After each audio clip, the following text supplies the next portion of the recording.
वह अपनी किसी भी स्पैम ईमेल या सोशल मीडिया पोस्ट के बारे में चूक नहीं सकती थी। उसका काम भी इसी पर निर्भर था, लेकिन इसके साथ साथ उसकी व्यक्तिगत जिंदगी भी इस तकनीक के दायरे में आ चुकी थी। राधा एक प्रसिद्ध लेखिका थी और उसका काम एक प्रतिष्ठित पत्रिका में लेख लिखने का था। उसे हर सप्ताह कुछ नया लिखना होता था और इसके लिए वह घंटों तक मोबाइल पर बैठी रहती थी। हालांकि वह अपने काम को प्राथमिकता देती थी, लेकिन अक्सर वह डेडलाइन पूरी नहीं कर पाती और गुणवत्ता भी कम हो जाती थी। उसका प्रबंधक इस बारे में चिंतित था और कई बार उसे फटकार भी लगा चुका था। उसका पति भी इस मुद्दे को लेकर बहुत चिंतित था। सारे दिन मोबाइल पर व्यस्त रहने के कारण वह अपने पति के साथ कुछ भी गुजारने का समय नहीं निकाल पाती थी। वे अक्सर उस पर हंगामा करते और उसे अपने रिश्ते पर ध्यान देने की सलाह देते थे, लेकिन राधा इन सब पर कोई ध्यान नहीं देती थी। उसकी पूरी जिंदगी अब इसी मोबाइल आदत के घेरे में आ चुकी थी। कभी कभी राधा को लगता था कि वह इस आदत पर काबू पा लेगी, लेकिन हर बार वह असफल होती थी। उसने कई तरीके आजमाए, मोबाइल एप्लीकेशंस इंस्टॉल किए जो उसके मोबाइल उपयोग पर नियंत्रण रखते थे। कुछ समय के लिए फ़ोन को बंद कर दिया करती थी, लेकिन हर बार कुछ ही दिनों में वह अपने पुराने रूटीन में वापस आ जाती थी। पिछले कुछ दिनों से वह एक अजीब सी थकान महसूस कर रही थी।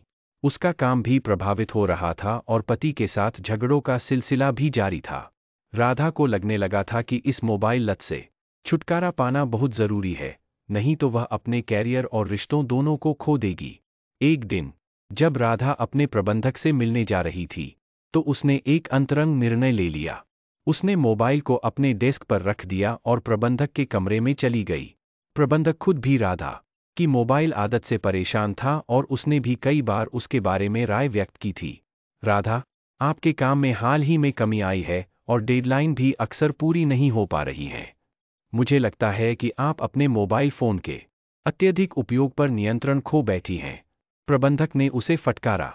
राधा के चेहरे पर शर्म और गुस्से का भाव आ गया। वह जानती थी कि प्रबंधक सही कह रहा है, लेकिन उसे अपने आप पर काबू पाने में समस्या हो रही थी। उसने मन ही मन यह फैसला कर लिया कि वह इस समस्या से जूझने के लिए कुछ सख्त कदम उठाएगी। जब राधा वापस अपने कक्ष में आई, तो उसने मोबाइल फ़ोन को अपने डेस्क पर ही छोड़ दिया और काम करने लगी। उसके मन में एक विचार आ रहा था कि शायद एक सप्ताह के लिए मोबाइल छोड़ना ही उसकी समस्या का समाधान हो सकता है। वह अपने कार्यों पर ध्यान केंद्रित करने में कामयाब हो गई और काम भी तेजी से पूरा कर लिया। जब शाम को वह घर लौटी, तो उसके पति ने उसे देखा और कहा, आज तो आप कुछ अलग लग रही हैं। काम में काफ़ी तेजी आई है और आप बहुत शांत भी हैं। राधा ने मुस्कुराते हुए कहा, हाँ, आज मैंने मोबाइल को काफ़ी कम उपयोग किया है। सच में, मुझे लगता है कि मुझे एक सप्ताह के लिए मोबाइल छोड़ना चाहिए। पति हैरान था, लेकिन उसने राधा का समर्थन किया। वह जानता था कि इस लत से उसे छुटकारा पाना बहुत ज़रूरी है। राधा ने अगले सप्ताह के लिए मोबाइल रखने का फैसला किया और उसका पति भी इस फैसले से सहमत हो गया। अगले सुबह जब राधा अपने कार्यस्थल पर पहुंची, तो उसने अपने मोबाइल को डेस्क पर रख दिया। उसे कुछ अजीब महसूस हो रहा था, लेकिन वह इस नई चुनौती के लिए तैयार थी।